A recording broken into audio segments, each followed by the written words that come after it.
دەستپێک بەرێ خۆدا نویساندنێ بێتر بەری وەختا نێزیکی کاری میدیا بووم مصادفە بوو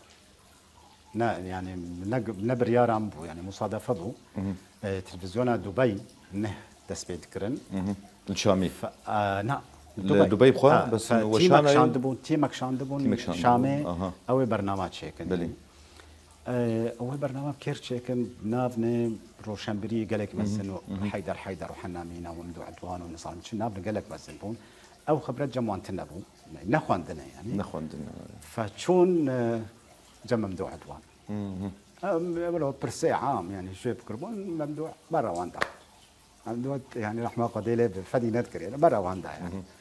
ف من أذكرن إنه بشمر بالمسينة يعني بشمر برسا بالمسينة وولو ندس بيكر بكاري ميديا أو برنامج يكيب هم ندس بيكر وبشتي أسبوع